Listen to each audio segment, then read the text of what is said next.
You know, he's really he's shameless in intellectual argument. He's absolutely without character, a moral foundation, or even intellectual substance.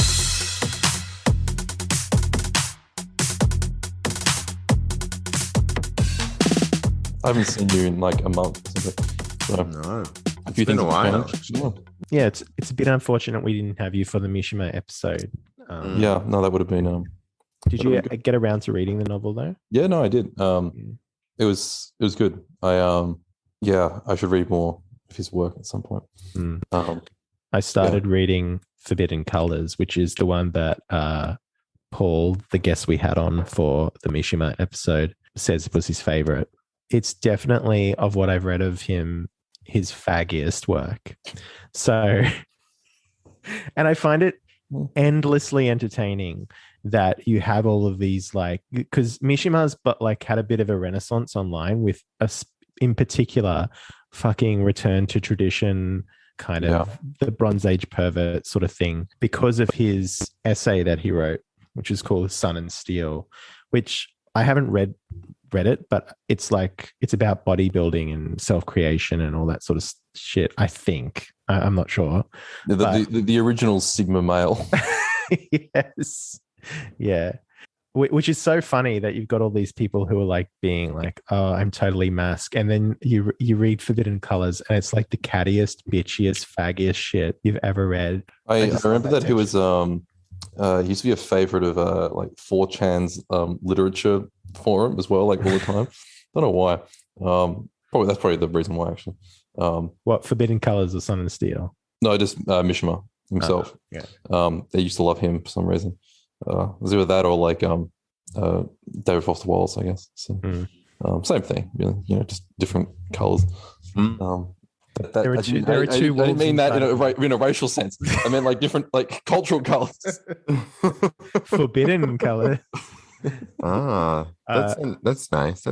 I don't know if I could have moved on to something by Mishima straight away. Something in between. So I borrowed Normal People from the library to read. I do admit that I've read one page of it, because instead I started reading Now That I See. I read the entirety of Now That I See by Emma Batchelor. That looks like the same book to me. So okay. Oh baby. This is the most recent winner of the Vogel Literary Award, which is for those who don't know, the unpublished manuscript award in Australia, and the font and cover design are like the exact same as Normal People's. When I read a few articles after, she was directly inspired by reading Normal People. You don't say that out loud. For when she wrote it to the award. So she found out about the award, was reading Normal People, and was like, I'm just going to do that. And she won. What have you been up to, Ruben Mackey? Dox your name, I'm sorry. I've been up to nothing, really. Just marking, finishing essays, trying to do some thesis work, and that's basically it. You know, enjoying some more of my mandated freedom now. So that's good. Mandated freedom. It's a bit like wet dryness, isn't it? Yeah, basically. So they insist they're using lube, but they're actually not. That's the image of the hey, look, situation. I'm sure that the Victorian government pre-comes a lot. Okay. Yeah, but like Dan Andrews is the kind of person who will not only pre-cum a lot, but will get you pregnant from the pre-cum. Wow, he's a fertile man. He's a fertile man.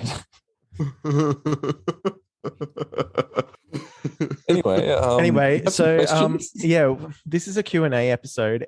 So we've just sort of sourced some questions from our wonderful followers, and I think we've each got a few, and some of them I've definitely got a few. Okay. Yeah. Some of them have given us their names, and some of them have asked to be anonymous. We won't respect their wishes, and we will dox them, and we also have their addresses. So yeah, Well, who would like to go first? Who has a good question? Because we've all got separate ones. Well, I've got a pretty good question.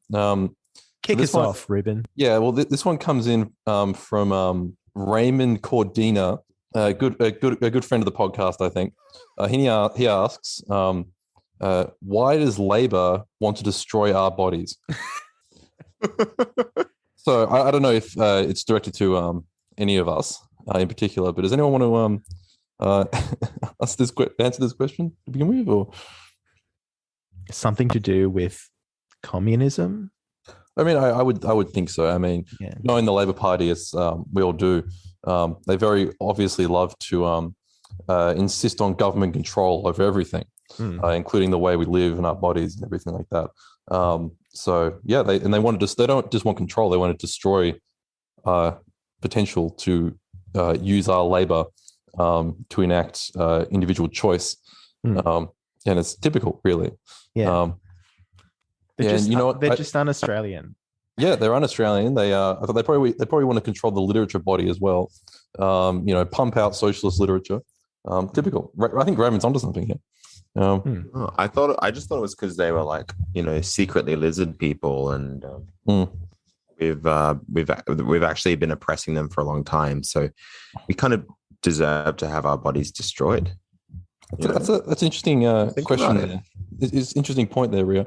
I'm not sure if that's the point Raymond was getting at, but you never know. Raymond does sound like the lizard person name. Maybe this is like a self-aware question. I don't know. Self-doxing. Yeah, self-doxing question. Yeah.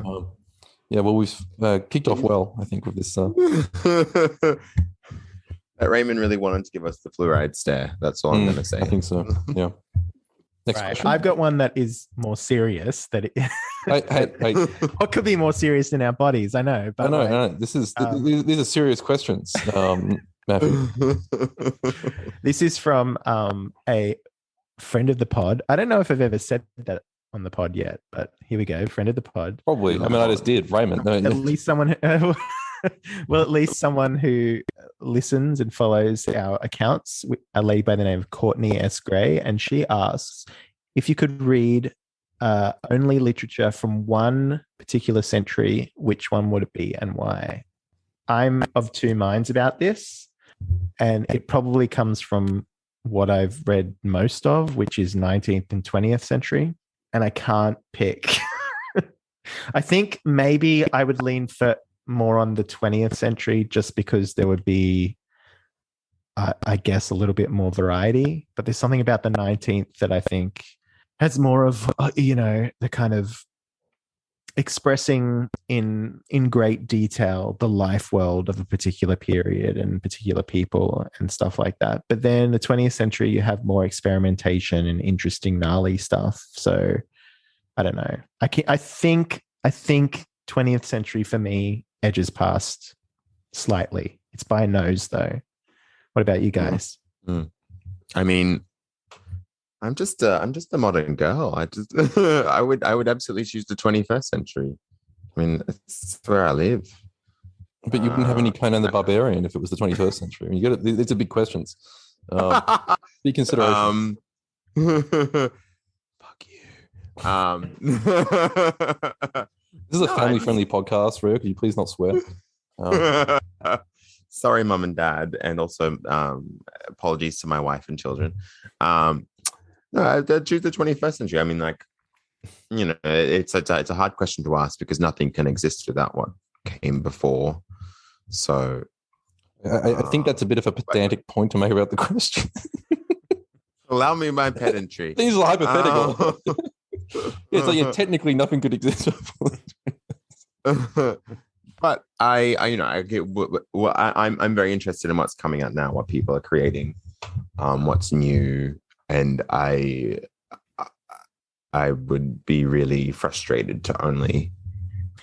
And look, the 21st century is not over yet. So, it's technically, if you've got a whole body of stuff to look forward to. We shouldn't use the word body anymore in this podcast, considering the controlling force of the Labor government. Yeah. Or Labor Party on our bodies. But it's about queer bodies and spaces here. Exactly. And I don't think the answer can be the 21st century because, we're all going to be dead in like 2 years when either climate change or the Chinese bomb us all. So, I mean, you got to have these considerations too. We might have some good Chinese literature when they kind of colonize us, Well, yeah, that's true. I mean, I guess that's always possible. But I mean, if it ends in nuclear holocaust, then, there's not going to be any literature at all. So, yeah, I don't know. I'm sort of the same as you, Matt. I think there's the kind of literature I read more often than not is from the 20th century. So I would probably go with that. But at the same time, I would probably want... I reckon the 16th century is probably like not bad either. You get all of Shakespeare, you get all Cervantes, you get like that sort of English Renaissance kind of writing. I don't know. I think I get a lot out of that, but at the same time, I probably still would go 20th century as well, just because modernism basically. That's enough to justify it, I think. Whereas I do like the 19th century, but I don't. I don't know. I don't find myself going to read 19th century novels over like a 20th century novel. Like I'd much rather read whatever, like Pynchon or Proust or Virginia Woolf or whatever over like Thomas Hardy or George Eliot or Jane Austen, as much as I love those writers. And I don't know, I'm like sort of like wary of like having a more contemporary bias towards things as well. So yeah, I probably still got the 20th century though. All right. Next question. All right. I was told to refer that long-time listener, first-time asker.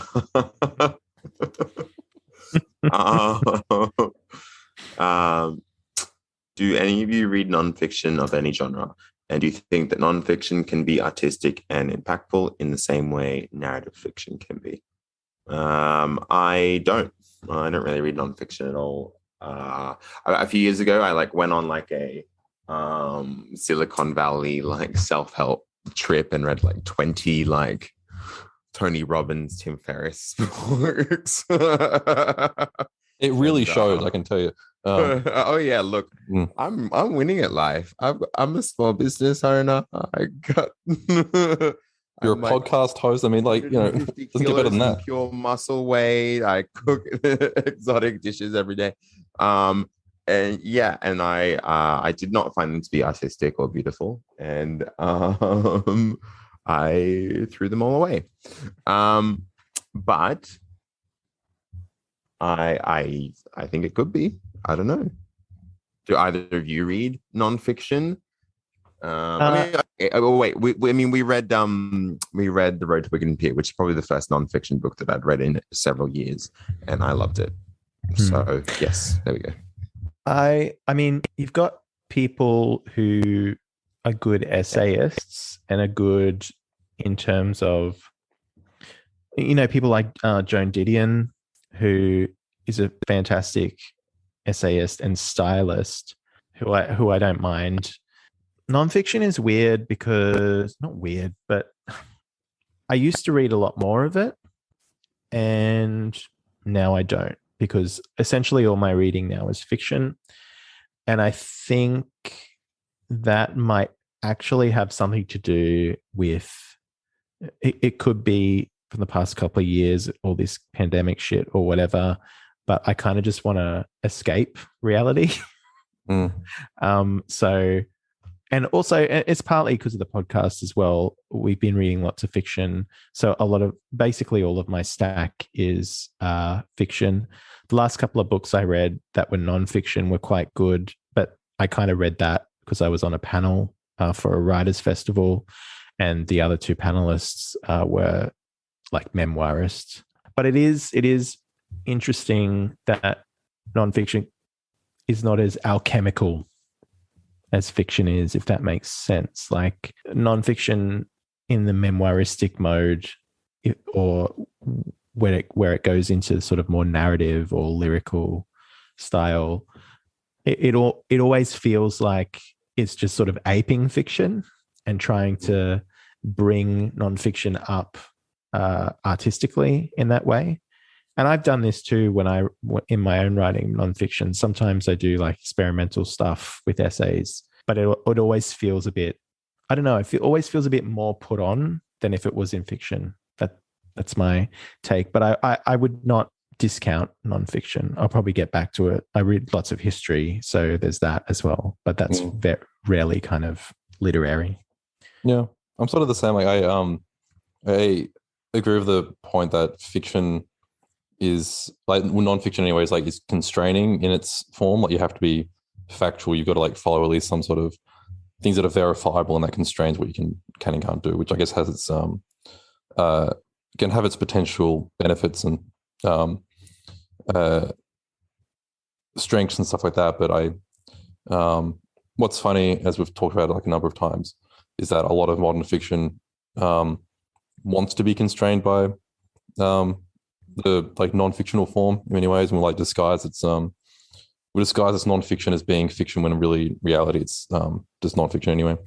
So that's interesting that people want to try to cling to reality in some sort of way, and I guess that's maybe why people go towards non-fiction. Like it's weird in a completely unconscious sense. I remember like when I was younger reading more non-fiction, maybe not more non-fiction, but when I would read non-fiction, I would think of it more like whether it's like biographies of writers or just biographies in general, that it was somehow more true.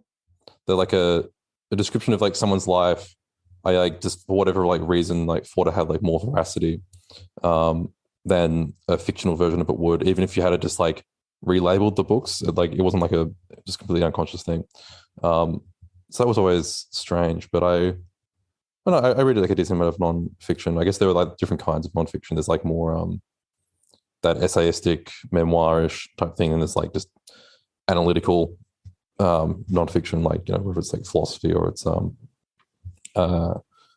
reporting, what is like political writing, which I get a lot out of, I guess. So I don't know. I don't read a lot of I guess generic essayistic writing. Like I don't find that sort of, I guess, like faux auto-fictional style to be that interesting, even if it's done like in a self-consciously auto-fictional sense, or if it's done in a that sort of, I guess, more Joan Didion sense. Like I don't find that, like if it's done well, I think it's okay, but other times it can just be like here are my perceptions of the world. Like they're only really interesting depending on the personality of the writer. If the writer themselves has a good voice, and in that sense, I don't think there's really any distinction between the quality. Like a work can still be artistic whether or not it's fiction or non-fiction. Like it's really down to voice and prose style more than anything. So I don't really distinguish between the two in that sort of aesthetic sense, I guess. Yeah, and there was that. I guess there was that boom in the. I guess you would say mid 2000s or the 2010s with like books of essays and stuff like that. I think that's ended. Well, there was that, and then there was like the new journalism type school of like Capote, which influenced that big boom, definitely. Like every bitch wanted to be Joan Didion, and then every bitch wanted to be Dave Foster Wallace. But I always found that puzzling because no one I know reads books of essays. Like I barely do, and I read a lot. So it's like, so I wonder whether this was one of those things where it was just that lots of people in New York were reading lots of books of essays, and that's how it became a thing because that's where all the publishing is located, and it's sort of that's how these publishing trends start, I guess. Maybe that's what happened. Yeah, I guess we're just like a market sort of force. I guess people were more interested in reading essays than they were in reading short fiction, so they were able to get more money for it, I guess, more or not, often than not. But I do remember Joshua Cohen saying once about his nonfiction, because he had to support himself a lot by writing nonfiction. And I guess that's the other thing as well. Like writers, a lot of the time, used to be able to support their writing by doing journalism and doing, if it is normal journalism or like doing that sort of like, it was more non-fictional, like book reviewing type style. And I remember Cohen. I think he says this anyway. I can't remember, maybe I'm misremembering this, but I'm pretty sure he used to say that uh, fiction for him was more of a place where he could be more himself and could actually be more non-fictional in a weird way. Whereas like non-fiction, he could be like less himself. Like he almost had like to hide himself within like a mask because he didn't want it to be seen as like too much of himself like on the page in a weird way. Whereas like the fiction, it like freed him by people not realizing that it was himself in that strange way. Yeah, I know what he's talking about too, because I've written a lot of nonfiction in my time, and it is constraining, but you get into a bit of I wouldn't say it's a trap, but as a kind of writer in the contemporary world, that's what sells, right? Like, and so most places, it's easier to sell an essay than it is to sell like some bullshit experimental short story or something like that. Actually, not even a bullshit experimental short story, just literally a normal short story is impossible to sell for even really accomplished writers. So it's like there's again these trends where it's like it's all about nonfiction in the magazines and the literary websites and stuff like that, that the market kind of pushes you into writing a lot of non-fiction, where if you want to be a fictioneer, you should be writing fiction to hone your craft. You know, there's an upside to writing a lot of non-fiction in that it teaches you economy and concision, but that's not always a thing that you need to sort of practice in fiction unless you want to fucking write like Ms. Rooney. It's funny. I wonder what the essay thing is, because I too have never come across someone reading a book of essays, but there's definitely been times in my life where I'm like, oh, I should buy that. So I wonder if it's that a lot of people are buying it, and the same as like the kind of long form essay like that's really popular on the internet. I think for some reason it's a lot like the internet has changed. Like I find myself, if I'm going to be reading nonfiction, I will read it as a web article. If I'm reading fiction, I prefer it to be like a physical form. Like I've read a bunch of fan fiction in my life. I remember when I was in high school, we printed out this like 300-page long Harry Potter fantasy fan fiction and like passed it between each other because it was easier to read it off the page. I'm not going to go into that. That's fine. Please don't. Because it was easier to read that like on paper than on the internet where it's stored. And, you know, it's the reason why e-readers like a Kindle is like so popular, because it's easier on the eyes. And I wonder if essays have become much more of a force because of that. Yeah. So, I mean, because I was just thinking, I guess I do read nonfiction, but exclusively in a web format. I've read many, many long form essays and enjoyed them quite intensely. And I found them to be like, yeah, like deep and good experiences. But when it comes to a book of essays or something like that, then that's not, or even like, you know, because a lot of people read like science writing, like Bill Bryson kind of stuff. I don't particularly find that interesting. But yeah. In terms of like essay collections, though, we should at least shout out Luke Carman's Intimate Antipathies, which is an excellent essay collection. It's very good. And it's the kind of collection that actually it's almost like novelistic in its form, even though the essays themselves aren't necessarily connected in any distinct way. Be like by the time you finish the last essay, you can see that he as a person is like changed in many different ways. So it's sort of like it charts it does what a good essay collection should do, and like chart the progress of a person's mind coming to form in relation to the world. I think that's maybe the value of an essay collection to a certain extent. But it's also like you can't really, in Australia anyway, it's the same with like short story collections. It's very difficult to publish essay collections and short story collections unless you like are already well known. Like barely anyone's going to pick up an essay collection by someone who hasn't already like got a big sort of profile as like an essay writer, or if they've like already published like other books. So like a lot of the time you'll see, and this is probably the same in other countries as well. where a writer will come out with publish, particularly like a novelist or whatever, they'll publish 2 or 3 books, and they've probably done like essays on the side and stuff like that, and like to capitalize on their popularity as a novelist, that it's like, okay, well, you've already written all these essays, let's just compile them together and like put out a collection, just to same with short story collections as well. It's very I feel like I've seen like at least like half a dozen times in the last like 2 or 3 years where a writer will publish their like debut novel or their second novel and it'll get really popular, and within like 6 months they've got a short story collection out which just like compiles everything, from like that they've done for like the last like 5-6 years. So yeah, there's very weird sort of like forces, whereas you do get the more generic like this long form essay, I guess. All right, who's got another question? I've got some questions, but I don't think they're the kind of questions we Fuck off with your fucking Q&A questions. I mean, I've got one in here from Benjamin Netanyahu about he asks a good follower of the podcast. He asks, how do you guys reckon we can solve the Israel-Palestine crisis? You got any thoughts on that, Rio? No. I know how to solve the Israel-Palestine crisis.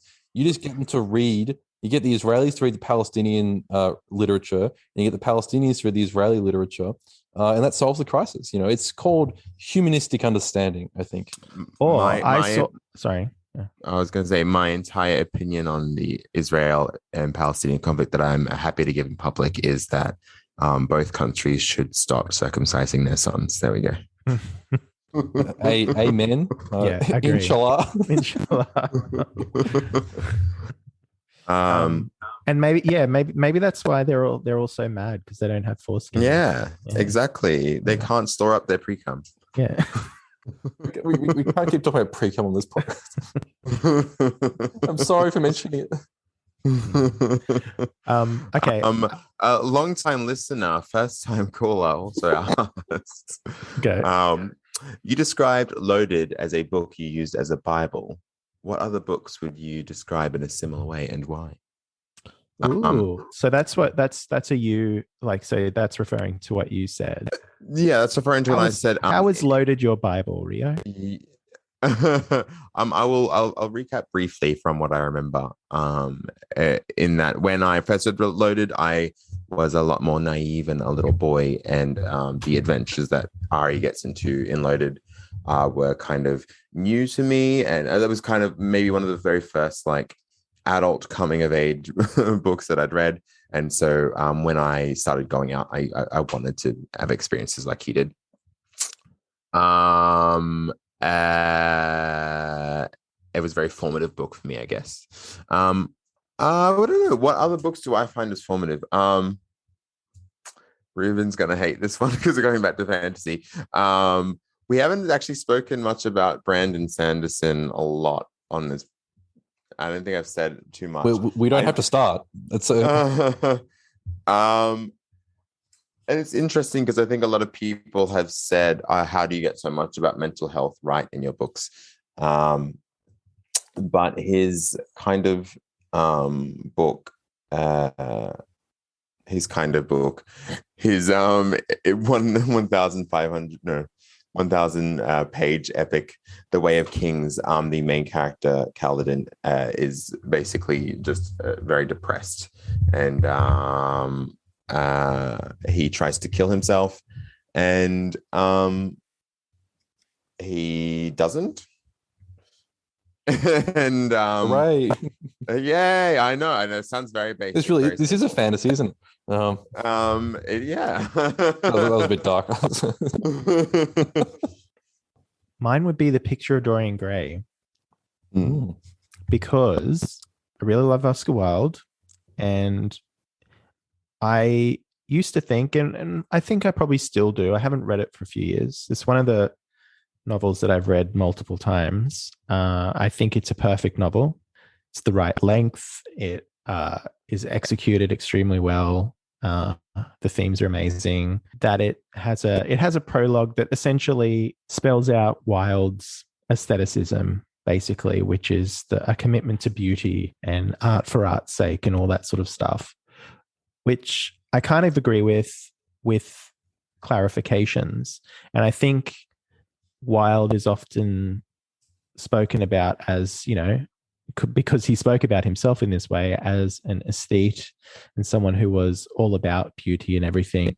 But I think the novel is really interesting in a way that it shows that pursuing that solely is very spiritually desolate. So I'm not quite sure that Wilde was like fully on board with that even before he got imprisoned and After.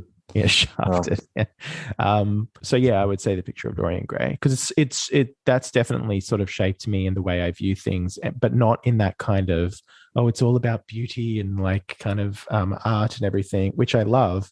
But there's also an underside of that you kind of have to be aware of. And I think that's a really cool thing about the novel that everyone forgets, I think, that Dorian Gray is a monstrous figure in the end. So anyway. Yeah, while it's like irony is definitely lost on a number of people as well, I guess.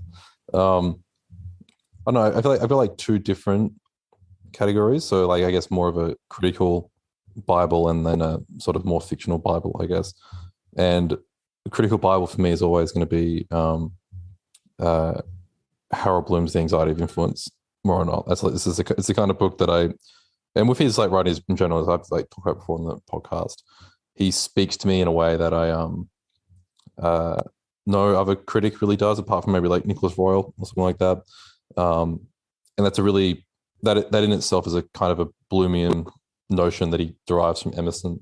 And I think this is, if you wanted to like have a definition of what a Bible-like book would be for a particular person, I think the Emerson idea is probably as close as you can get. So Emerson in Self-Reliance says, in every work of genius, we recognize our own rejected thoughts. They come back to us with a certain alienated majesty. So in other words, you come upon certain words and you realize, you think that you yourself had written these words before you even read them in a weird way. And I think that's the case that I have with Bloom's critical writing. Even if I disagree with different parts of it, particularly in this sort of like his later sort of work, which becomes a bit rambling and senile to a certain extent. But the theoretical work from like The Anxiety of Influence through to like Agon and A Map of Misreading are really good. I don't really know if I even have a fictional Bible as much. Like after we did the John Crowley episode, I went back and reread Little Big, and it's even that's probably like the fourth time I've read the book now. And it's even better every single time you read it. So I won't go on about that one too much, but I think that's the kind of book that I would go to. As like Esrio said, if I needed a book to just make me feel happy, almost in a weird way, but even if it like makes me like weep like a baby boy in many instances. So that's probably one of them. The other one, I guess, is in that Emersonian sense, probably Joshua Cohen's Book of Numbers. That's a book I can reread that endlessly, and it still speaks to me in some sort of vital way. Like, if in terms of like an early influence, though, it would probably be Nabokov's Lolita, just because that was the book that sort of got me into reading and sort of gave me my pretentious, I guess, cunty kind of aestheticism, I guess. Yeah. I also just wanted to briefly mention The Blind Giant is Dancing by Stephen Sewell, which is a play, not a book. But that was the first instance of theater making me angry and want to change the world. It's like if you don't know what it is, it's a kind of epic play about the Labour Party in the 80s and how fucked they were. Maybe that's where that guy's question came from before. And it's the only time I've ever left a play like furious and like hot with anger.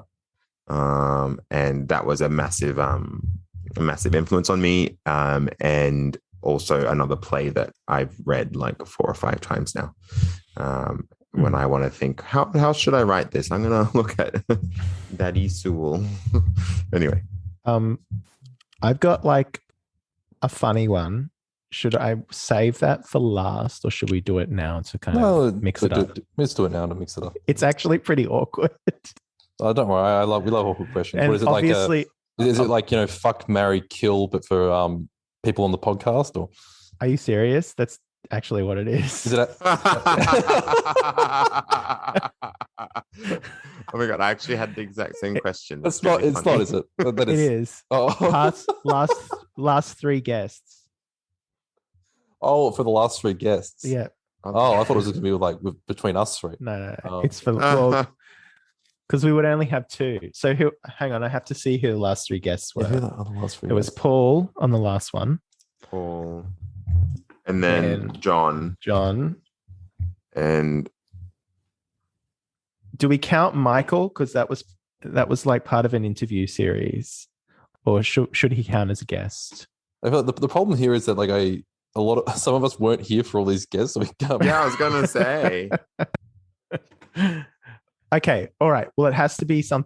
Does it have to be someone that we've all been on the show with? Let's do that. So I that think would so. mean John was the last one, and then you went there for the faggots episode, Ruben. So Aaron is the other one that we were all on, and then Ali. So Alison Taylor, Aaron Manhattan, and John. Fuck, marry, kill. These are the good questions. I love all of our beautiful guests. They make me so happy. I would marry John because for the US Green card. passport, absolutely would. And then I would fuck Aaron because he lives down the road from me. Very easy. Also, he's a gorgeous man. Sorry, Ali, by process of elimination. Well, this is where it's interesting because I would fuck John. I would marry Ali because she's one of my best friends, so I can't kill her. And she's a woman, so I don't really want to fuck her. She's also a lesbian woman, so she probably doesn't want to fuck me. And unfortunately, sorry, Aaron, I will have to kill you because, like, them's the breaks, dear. Sorry. I will just say that it would be like humane. Well, euthanasia. No. It would be a terrible loss for Sydney's cine literate drag queen community, which I think is just him. But anyway, Yeah, but that's why it would be a loss. God. I think I'd have to marry John as well because he seems like a nice person. he has a really good podcast too called Slam Rush, which we should listen to.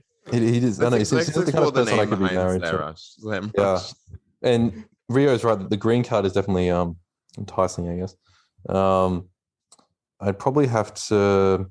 I feel like Aaron's the kind of person you want to fuck, I guess.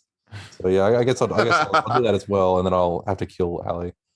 Fortunately, Or Ali Yeah, gets so- killed by my co-host. Well, I mean, to be fair, the podcast episode we did with her was about death anyway. So oh yeah, actually, she'd probably be into it. Yeah. Yeah, really, it should be like fuck, Honestly. marry, or kill and fuck the dead body. These are the things that we really have to think about here. Yeah, Ali, we're doing this for you. Yeah. Now the real question is though, who is like the fuck, marry, and kill between us three? But we can't do that because each of us only has two. No, I'd fuck Rio, I'd marry Matt, and I'd kill myself. So Wow. it's easy, right?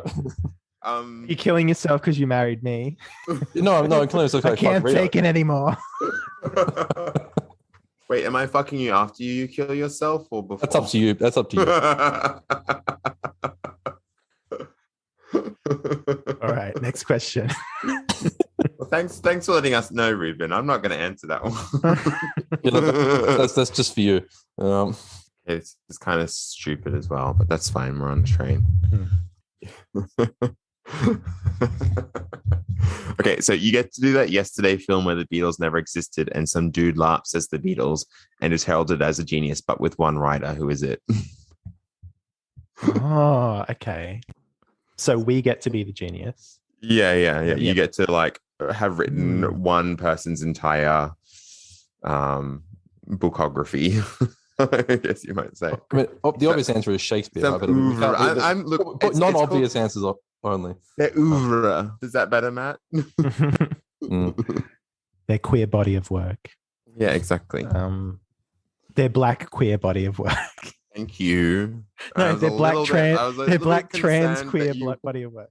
You were. Yeah, but we need to be careful because we don't want to appropriate someone's work in a offensive sense. So we need to step. We don't want to step on anyone. This is actually a good question. I'm just trying to think. Sorry, this is by Liam Divney. He explicitly told me to say his name because he wants to be linked to it. So thank you, Liam. Excellent question, Liam. I think I'd like to be Aristophanes. There we go. No, people don't read Aristophanes as much as they should, and I've always really loved his work. And I feel like that kind of if I could write, I can't write fiction of any kind. I'm just very bad at doing that. But I think if I could, I want to be like some sort of really vicious satirist. So I think probably Aristophanes. If not Aristophanes, Tolstoy maybe. Like I really love like realist writing. But again, it's the kind of thing that if I wanted to try writing something, I couldn't do it to save myself. So I really admire any writer who can actually like pull off realist writing without making me cringe. So probably Tolstoy, and then he could have 10 kids, and then die on a train in the 1910s or something. So yeah, I'm gonna say, even though I haven't read too much of his work, I've read 2 books.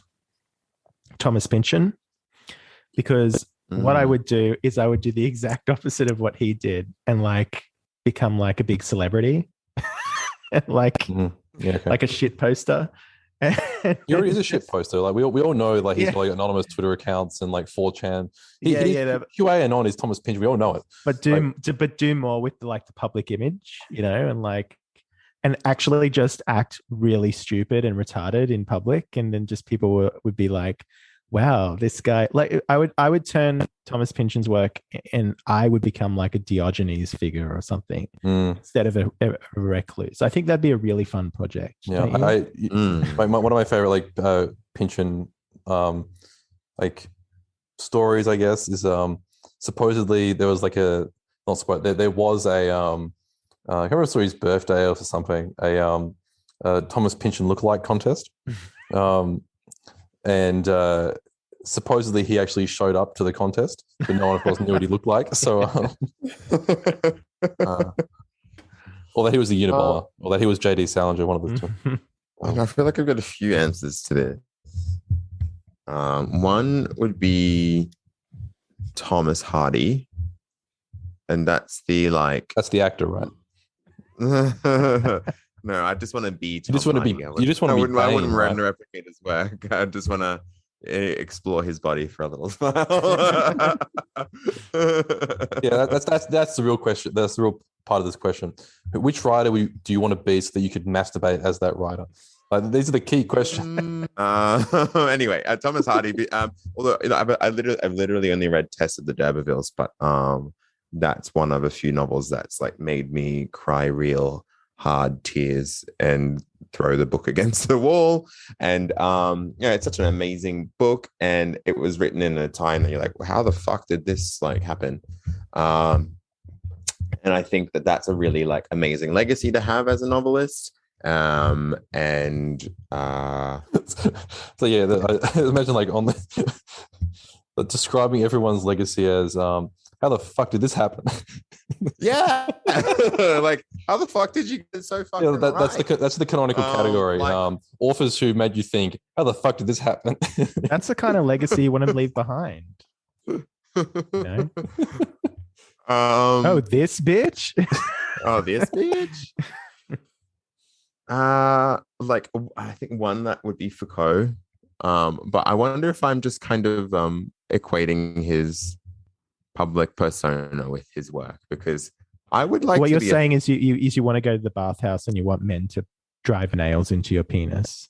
Yeah, that's pretty much. Yeah. Well, I reckon I could actually probably just get that now. I feel like it's not too difficult for me as it is. But you'd be Maybe doing I it in a don't need turtleneck and to write glasses. lots So like dead. Yeah, and you know a lot about power, so And then the last one I thought of would be Stephen King, and that's because I would be really, really fucking rich, and I could adapt any of my works at any point, and I would do it a lot better than he did. He has done. yeah, but you'd also have to like live with the fact that you're a shit writer every day. So I mean, I don't. I'm fine. I'm sure he earned his millions of dollars, Ruben. Oh no, I'm really rich and a bad writer, but I'm so rich. Oh, he's like crying coins. No. Yeah, crying coins. I better release another 3 novels just to cry into. All right, moving on. This one is, I think we've kind of covered this on another episode, but I guess we can, repeat what we said maybe. How dependent do you think contemporary literature is on generating or responding to capital D discourse? Oh, can you say that again? How dependent do you think contemporary literature is on generating or responding to discourse, capital D discourse? Do we have a name for this question? This was Danny. Well, Danny. Do I Fuck have you, an answer Danny. for you? I think that you're amazing. Generating 0, dependent on 80 to 90 to 95%. And I'm definitely pilled by the book that I just read, which is directly responding to normal people and its discourse. And I think it's very, at least the publishing industry is very dependent on, keeping up with the latest trend. And I think that's absolutely like bled into the quality of the stuff that we're seeing in a big way. No, I think Rio's right, but I think the maybe there's another problem with this question, but the answer to this question is really that it's almost circular, in that of course contemporary literature is defined by its relationship to capital D discourse, because if you're talking about like contemporary literature's discourse, like of course it's going to be it revolves around that, particularly like in a publishing context. It defines discourse, and then discourse defines contemporary literature, and that just I guess what they're talking about though is more like online discourse, like the kind of zeitgeist of but commentary, social commentary kind of. That's the same with any era, though. The difference of our era is that we've got social media. Like, literature would be defined by the discourse in any way that discourse is manifested, whether it's like through social media or through like old media forms. So I don't think there's any real difference. Like in terms of the bigger question is, quantifiably, is there a difference today with the effect that that publishing discourse has on like literature in general? And I think I think I said this before, like in other episodes, where we can fall into the trap of overestimating how much of an influence it has in a contemporary context, because we live in the contemporary, and we just sort of assume that things were surely better in the past, even though they probably weren't. And I still think all books to a certain extent are either like within the discourse and like aping the discourses, different functions and styles and techniques or whatever, or books exist outside of the discourse either intentionally or unintentionally, and generate their interest or meaningfulness in relation to that discourse anyway. So I don't know. I feel like it's kind of like a weird the question's interesting in a specific sense if you want to like talk about like individual book specific relationship to a specific discourse, but in a general sense I think it's just sort of like it just becomes a circular question, I guess. So thanks, Dan. What do you think, Matt? I think literature itself maybe not dependent, but the marketing of it is. And one thing that I've spoken about with some other writers, some of who have published books. You talk to other boys? Yeah, I Oh do my actually. God. Yeah. I'm Oh, hurt. oh God. I thought that we were a monogamous throuple. Yeah. You're my favorite sister wives, though. So it's probably the same elsewhere, but in Australia, especially, that's the context that I know most about. The marketing is really unsophisticated. So it's like, oh, here's this book about, I don't know, name a social issue like A millennial couple. Have you read Normal People? This is like the book for you. like homelessness or something, right? Mm. And so they kind of they talk about homelessness. The author will go out there and talk about it or whatever, but it's not like it's not like the marketing of it would do anything kind of interesting, like, I don't know, have a book launch in a homeless shelter or something like that. Actually, that's a bit inappropriate, but but you know what? That's so you know what? interesting, Matt. Wow. Yeah, it's so What a- interesting though. Oh, I hope someone's done that before. Yeah. No, but you know what I mean though, No, like no. that it's just like, Yeah. let's keep marketing to these middle-aged women who buy books in Australia and don't do anything outside of that.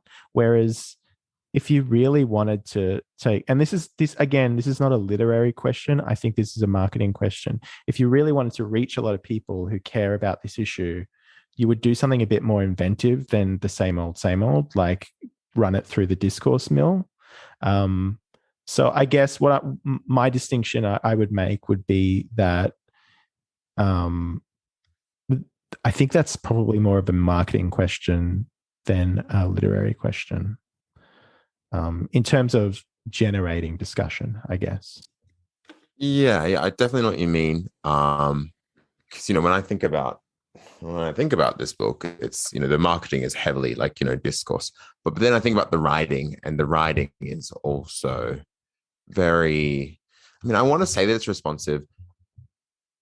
It's a very honest book. Like, I don't want to discount that. I think that there's some really beautiful passages and feelings and thoughts that are discussed in it. It's about a relationship in which like one of the partners comes out as trans, and the narrator kind of dealing with the breakdown of their relationship after this revelation. And that's a very easily marketable book, in this contemporary era, particularly with the people who are reading, kind of middle upper class uni grads. Like, it's a really easy thing to have an online conversation about, because obviously trans rights are a big thing right now. But also it was written towards that. With the permission of her partner, basically. So, like, it is definitely a marketing thing, but it's funny that this question was asked, because I'd already been pondering this earlier as I go into reading NP, Nasty Pig, Nasty Pig Underwear, the book, aka Normal People. Yeah. So that's the other thing I was wanted to say is, capital D online discourse. Can traditional publishing really respond effectively in a problem? It made me think of God, what's his name? Chuck Tingle. Yeah. And Tinglers, and about every week there will be like, I don't know, J.K. Rowling fucked me in the trans butt. Yeah. Or something like that. And like, it's really funny.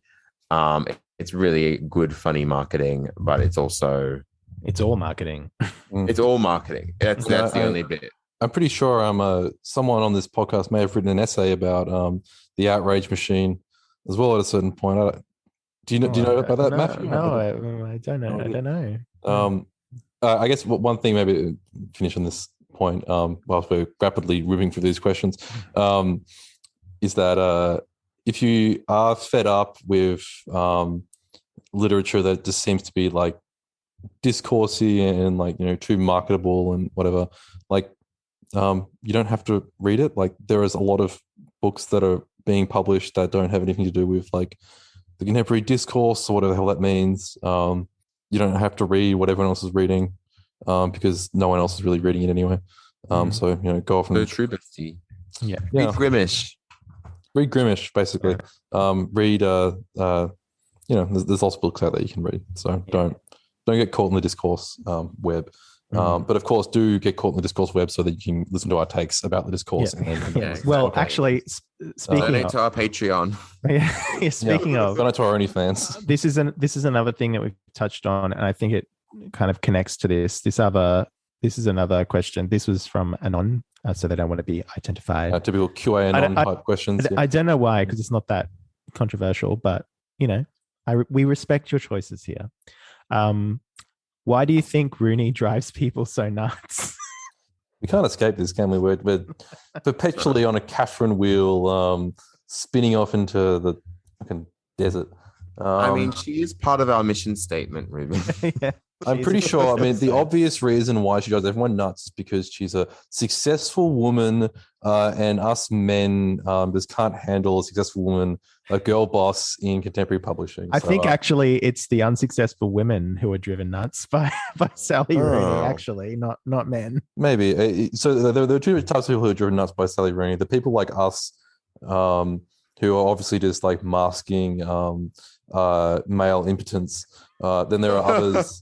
There are others who are annoyed, as we may have talked about on another Capital D Discourse podcast. There are other writers who are basically just annoyed that Sally Rooney is doing the same thing they're doing, but they're getting more attention for it. So I honestly think my simple answer is jealousy. And that's an easy answer, but I think it fits, and for all those reasons you listed, Ruben. And also she's young, she's fairly attractive, and she's very successful. It's very that was literally my thought, because I was thinking, I actually don't really have an opinion about it, really. I mean, I've never read any of books. I just get fed. I get fed. I'm like, my entire take about Sally Rooney really is that I should watch the show to see Connell's dick. I wouldn't mind a little bit of male nudity in my life. Thank you, Sally. So I appreciate Sally Rooney. She gave that to me. I think it is literally just jealousy. It's the same thing as, it's like, if you are getting annoyed about it, just turn your phone off. Spell Pharaoh. No, sorry. Do not turn your phone off.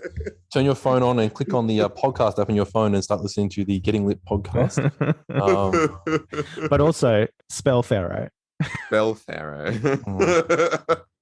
Yeah, we're going to have to put that in the links, man.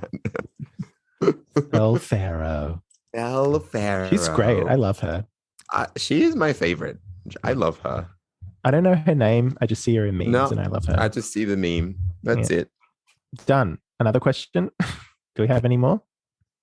Not from my end. Ruben, any actual ones, not from fucking Q&A? No, well, I'm pretty sure I don't have any more questions. I think I do have that other question about big government in Australia. If you want to talk about that. No, that's it. Maybe. Bye. Bye.